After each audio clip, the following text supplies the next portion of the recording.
There's no shortage of bizarre World War II weapons, from baseball grenades to a wind cannon that shoots puffs of air at the enemy.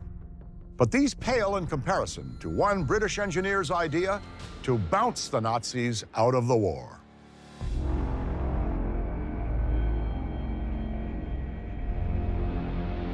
In World War II, Britain comes up with this idea to attack Germany within. We're going to destroy their infrastructure. So the idea that they come up with is destroying dams. They will terrorize the population, but they'll also take out hydroelectric power, and it should have a negative impact on their manufacturing capacity.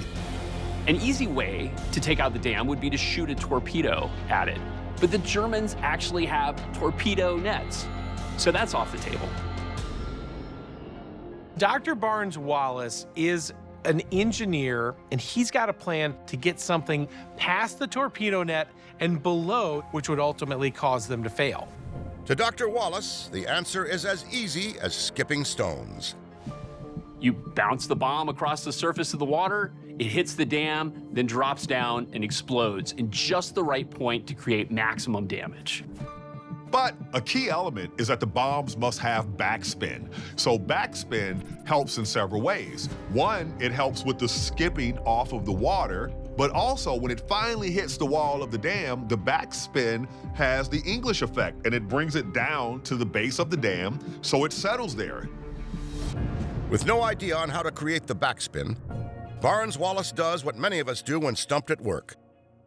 He hits the golf course. He realizes something about the golf ball that may actually help with the bouncing bomb. And that is that the golf ball has these dimples. Because a golf ball, the way the dimples work on it, it actually helps create the backspin. Barnes Wallis and his designers actually incorporate this into their bouncing bomb, even to the point where they're calling them the golf mines. By July of 1942, it's test time. Will Dr. Barnes Wallis's dimpled bomb have what it takes to take out a dam? They find a place in Wales called Nontegro Dam, and that's where they first test the bouncing bomb. The RAF bomber takes off with the bouncing bomb slung underneath. You have to spin it at exactly the right speed, 500 RPM. You have to be exactly the right height over the water, 60 feet. And you have to be traveling at exactly the right speed, 232 miles per hour. This is a very narrow window that these teams have to hit. It skips across the river, hits the dam, sinks. 90 seconds later, the bomb works. The confident Royal Air Force readies a fleet of bombers, eager to bounce havoc on the Germans. Enter the Dam Busters. Just after midnight on May 17, 1943, the Dam Busters go into action. And the raid is led by a 24-year-old wing commander by the name of Guy Gibson. 133 men from Britain and her allies, flying in 19 bombers. The plan calls for them to hit 3 dams in Germany's Ruhr Valley, their industrial heartland. Gibson is the first to release his bomb. It bounces 3 times on the surface of the water, but then falls short. One plane's bouncing bomb even bounces clean over the dam. The first 4 planes miss. The 5th plane coming in is Flight Lieutenant David Maltby. He's approaching the reservoir. Gibson circles back around so that he takes the fire on his plane so that Maltby can make it through, and Maltby releases his bouncing bomb.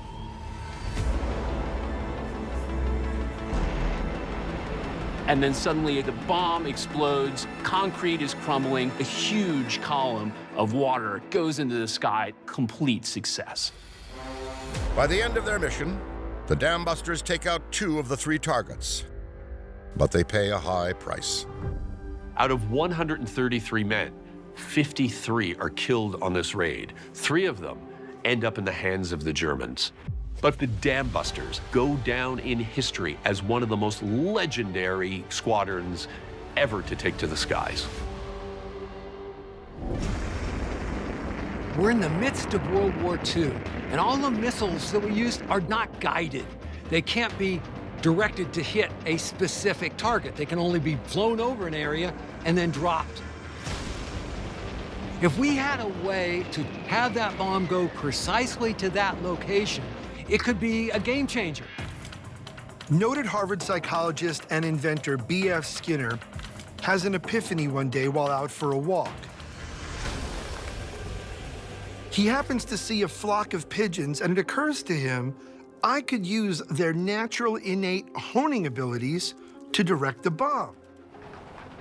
Skinner approaches the National Research Defense Committee with this plan. He code names it Project Pigeon. Using pigeons to hone in on the enemy sounds crazy, but is it crazy enough to work? The Defense Committee certainly thinks so. Skinner receives 25 grand, or roughly $500,000 today, to figure out how to make a pigeon-guided bomb work. But Skinner has a plan. He thinks that in order to create a pigeon-guided missile, you need a pigeon-guiding cockpit.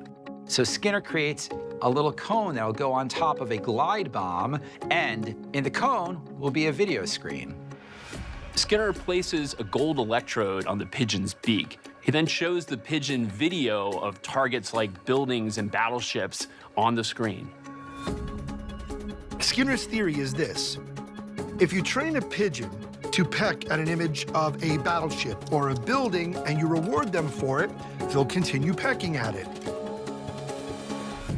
And after a while, they will no longer require the reward. They'll just keep pecking. The images on the touch panel are linked to the guidance mechanism of the missile. So the pigeon actually is guiding the missile towards its particular target. The system works almost perfectly, except for a slight issue with focus. It can get distracted. It might get something wrong. It might send the bomb to the wrong target. So Skinner comes up with a great idea. Let's add democracy to our pigeon bombs. And thus, Skinner uses 3 pigeons. If 2 out of 3 pigeons pick the ship, the bomb's gonna steer in that direction. Turns out that pigeon democracy works every single time. All they have to do now is stick a camera on the missile and let those pigeon pilots fly, right? Not so fast.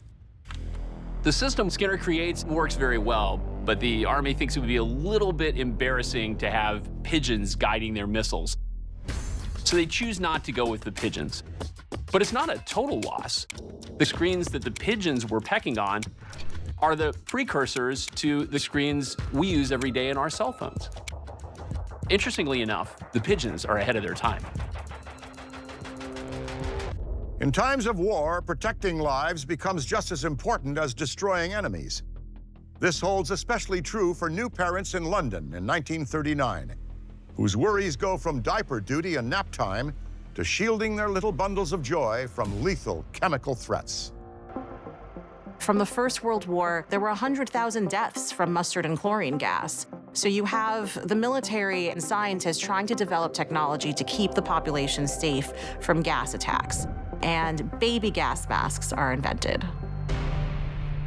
Gas mask is probably the wrong word. This is like a full-body suit. This is like a helmet with a visor and a metal grate over the kid's face. In an effort to make them seem less scary, the government names them the Mickey Mouse mask. Not sure how much that helps. Getting a baby into these gas masks isn't exactly the easiest thing. You have to load them into this metal visor thing and then wrap canvas around them like a diaper with their little legs hanging out from the bottom. But then it is actually convenient for the parents because you can wear your gas masked baby like a backpack, like a gas mask baby Bjorn. This suit is meant to be airtight. And you as the parent have to keep pumping air into it so your kid has enough fresh air to survive. It's not hard to imagine this isn't gonna work well. So the British start testing out this brilliant idea, but then the nurses notice a little problem.